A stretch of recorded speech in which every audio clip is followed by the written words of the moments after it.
Go and try your luck, test me in again, we let it rain. Please don't start us up, got that black and white, that yin and yang. Mr. Overseas, please don't search us, we don't got a thing. Tell them. What's up guys, welcome back to another week's episode. I hope you guys are all well. I'm fully recovered from COVID, so I won't complain.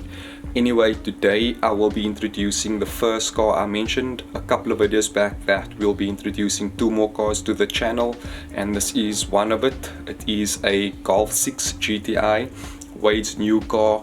He sold the 135i because he pretty much did everything that he wanted to do on that car, so this is a fresh start. Golf 6 GTI, and I'll be bringing you along on all the upgrades, mods that he does to it. Today is the first thing that he's going to be doing, and we'll be fitting ARC coilovers for him. The car was actually booked in for tomorrow, but we've got some time on our hands today, so we're just gonna see how far we can get before the end of day and tackle as much as we can, and then just complete it the rest tomorrow. So the car is stock standard, it's really nice, in really good condition.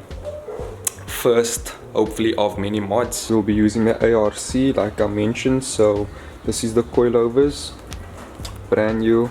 It's always nice opening a new set of coilovers. This is the standard height. We've got like a three finger gap at the rear, and in the front I think we've got about 2, if I'm not mistaken. Yeah, so we've got 2 fingers in the front and 3 in the rear. I'm going to start off in the rear because that is the easier part of the job, so I'll start off in the rear. And if you guys do notice how dirty the car is underneath, it is because the car originally came from Polokwane. It was in quite a state when he got it, but he actually sent it out for a full detail, exterior and interior, so it's looking really nice, but he still wants to do the undercarriage. So if you guys know of anyone who does like detailing or cleaning of undercarriages, please let me know down in the comments below.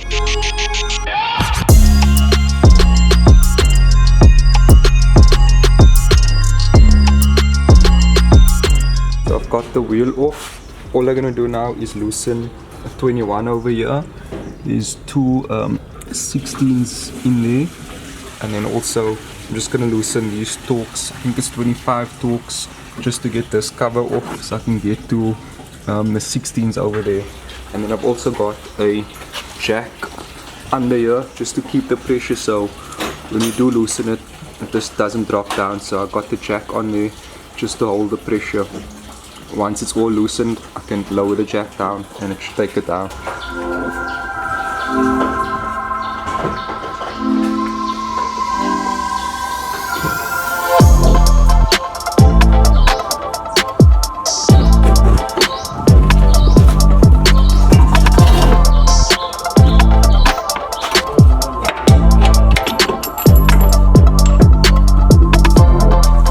So I thought we could get it off without having to loosen this, so we're going to loosen this over here, and then that should allow us to drop it. There was too much tension on the spring. I thought we could just get it out without having to remove this, but we're going to loosen this and it should drop out.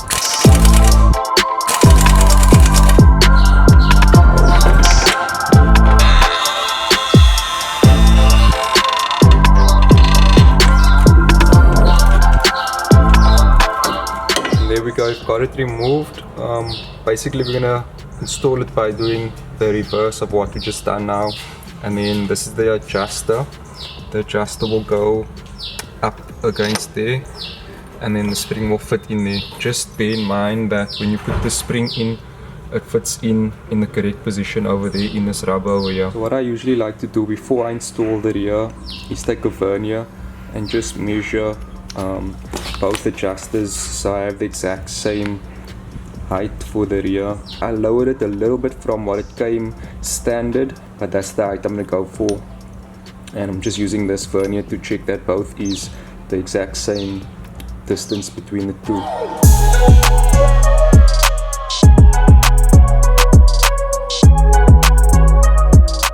And there we go, we've got the spring in with the adjuster, and then I've got this bolt in over here just to hold that in, and all I have to do now is fit the strap. But before I can do that, I just need to transfer all of this from the old strap to the new one. So I'll take all this off and I'll put it onto here.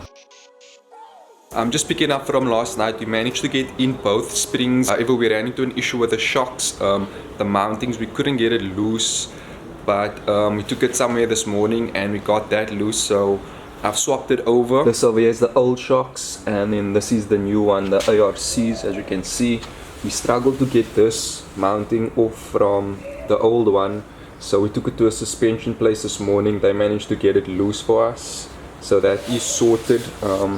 All we have to do now is fit this and the rear should be complete.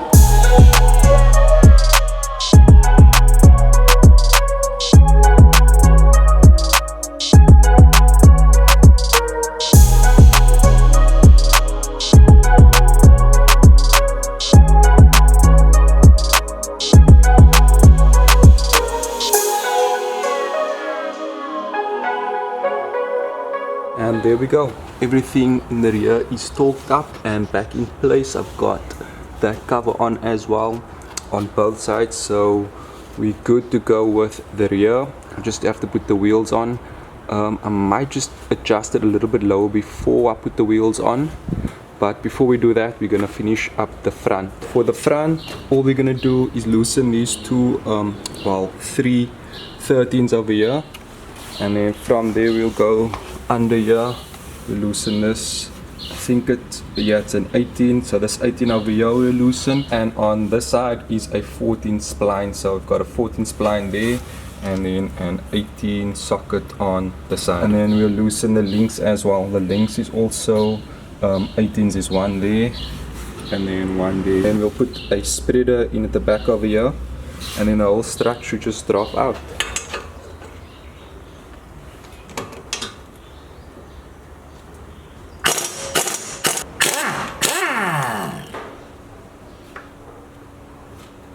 So we got this side done, everything is in. We ended up taking this loose and this as well, just to free this up, because we thought we could get it done without that, but there wasn't enough leverage to get the whole strut out, so we loosened this over here as well as the steering rack over here, so that helped us get it off. And then also something that they didn't mention was we struggled getting it in this bolt over here, because there was a piece on the bottom of here that actually we needed to grind off that we didn't know we had to do. So we phoned the people we bought it from, and they said that that had to be grinded off in order to make it fit correctly and get this bolt through here. And just to clarify, we didn't cut off the entire piece, we just shaved off a couple of molds from the top. We actually just measured it with the old one and we got the gap to match with the old one and the new one, so we didn't shave that whole thing off, we just took a couple of millimeters off. 2,000 years later. So we're finally done. I didn't film much of fitting the rest of it, because I was at that point where we just wanted to get everything done. Filming takes quite a lot of time, so I was at the point where I just want to finish the car and get everything fitted, because obviously it is a customer's car or Wade's car, and we want to give his car back to him today. So I didn't end up filming all of that because it takes such a lot of time. So we did manage to fit everything. Everything's fitted and it looks really nice. We just got to do fine adjustments. I'll wait for Wade to come so he can say if he wants to go higher or lower, but I will show you guys what we're working with at the moment. I don't know if the camera picks it up, but this thing literally looks like it's almost on the ground. If it had a lip, it would have been scraping. This is the standard front bumper. There's no extra lip or anything, but you can see how low it is. I'll show you how it looks on this side. Look at that. I think we might have to take it a little bit higher. There's no gap at all, and it still has to settle, so we might have to take the front up. The rear is okay. It's, I think, yeah, 2 finger gap, bearing in mind that it still has to settle a little bit, so it will drop a little bit more. But that's what the rear looks like, and then look at how the front looks. Sheesh. I think we might just have to raise the front up a little bit, because I haven't taken it for a drive yet. Obviously if we take it for a drive, it still needs to settle and it will drop a few more millimeters, or just slightly, but it is quite low. and I still have to check the radius if it turns and doesn't knock anything, but that's the first time I've taken it down and it is quite low.